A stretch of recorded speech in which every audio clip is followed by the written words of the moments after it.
এদেশের মানুষের কল্যাণে আমরা কাজ করতে চাই। আমাদের সীমিত সম্পদের মধ্য থেকে রাষ্ট্রকে আমরা একটা উচ্চতর জায়গায় নিয়ে যেতে চাই। তাই প্রত্যেকটা জায়গায় আমাদের যুব সমাজকে তাদেরকে প্রস্তুত করতে হবে, আগামী প্রজন্মকে প্রস্তুত করতে হবে। তাই প্রত্যেকের জায়গায় দায়িত্ববান হতে হবে। আমরা এই দেশের নাগরিক। আমাদের এই দেশের আজকে প্রায় 54-55 বছর হয়েছে। আজকে এই দেশের মানুষের প্রকৃত অর্থে যে স্বাধীনতা যুদ্ধ, যার জন্য রক্ত দেওয়া, যার জন্য এই মানচিত্র, যার জন্য এই দেশ ভূখণ্ড, আমরা সেই প্রান্তিক বা এই মানুষের প্রতিকার উন্নয়ন কিন্তু আমরা দিতে পারি নাই। আজকে আমাদের প্রত্যেকটা মানুষকে আজকে আমার নিজ নিজ জায়গা থেকে দায়িত্ববান হতে হবে। আমরা আর হানাহানি নয়, আর বিভেদ নয়। আমরা অনেক সময় গড়িয়ে গেছে। এখন আমরা দেশের জন্য কাজ করতে চাই, দেশের কল্যাণে কাজ করতে চাই, মানুষের জন্য কাজ করতে চাই। আমরা এই সরকার আমাদের 5 বছরের জন্য ম্যান্ডেট দিয়েছে জনগণ। আমরা আমাদের সময়গুলোকে যথাযথভাবে ব্যবহার করে এই এলাকার মানুষের কল্যাণে আমরা কাজ করতে চাই। আমরা একটা ন্যায় ভিত্তিক, ইনসাফের এবং মানবিক সমাজ ব্যবস্থা গড়ে তুলতে চাই, যেখানে সকল মানুষের কথা বলার অধিকার থাকবে, যেখানে জবাবদিহিতা থাকবে। আমরা সেই পিছনের অন্ধকার জগতে আর ফিরে যেতে চাই না, যেখানে শুধু ছিল হামলা, মামলা, অত্যাচার, গুম, জুলুম আর লুটপাট আর দুর্নীতি। আমরা সেই অন্ধকার যুগে ফিরে যেতে চাই না। এদেশের মানুষের কল্যাণে আমরা কাজ করতে চাই। আমাদের সীমিত সম্পদের মধ্য থেকে রাষ্ট্রকে আমরা একটা উচ্চতর জায়গায় নিয়ে যেতে চাই। সেই ক্ষেত্রে আমরা সবাই দায়িত্ববান হব।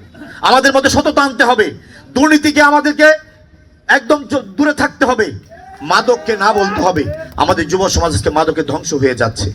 তাই প্রত্যেকটা জায়গায় আমাদের যুব সমাজকে তাদেরকে প্রস্তুত করতে হবে, আগামী প্রজন্মকে প্রস্তুত করতে হবে। তাই প্রত্যেকের জায়গায় দায়িত্ববান হতে হবে।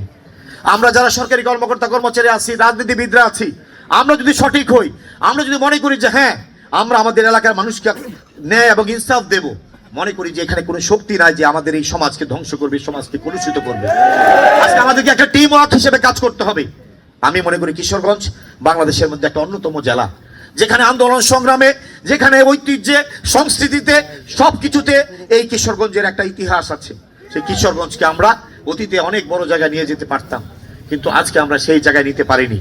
তাই আমরা আমাদের আগামী দিনে কর্মসূচি হবে আজকে কিশোরগঞ্জের 6টা নির্বাচনী এলাকাকে একটা সেই জায়গায় নিয়ে যাওয়া, যেখানে মানুষের কাঙ্ক্ষিত জায়গা, যেখানে মানুষের স্বপ্নের জায়গা, সেখানে আমরা নিয়ে যেতে চাই। আজকে আমরা আরিবিল খালের উদ্বোধন করছি। আমরা এখান থেকে উদ্বোধন করছি কিশোরগঞ্জের প্রত্যেকটা উপজেলার প্রতিটা খাল পর্যায়ক্রমে খনন করা হবে। এই কর্মসূচিগুলো সামনে আসছে।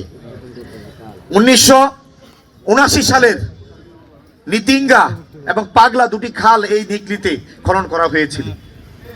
আজকে প্রায় 49 বছর পর আবার আমরা এখানে নিকলিতে আমরা এই আরিবিলের খাল খনন কর্মসূচি উদ্বোধন করব কিছুক্ষণের মধ্যে। আমাদের সৌভাগ্য, মাননীয় প্রধানমন্ত্রী কিশোরগঞ্জের নিকলির বাসী আপনারা সৌভাগ্যবান, আপনাদের এই এলাকার এই আরিবিল খালটা ইনক্লুড করেছেন। আজকে আমরা সেটা শুভ উদ্বোধন করব।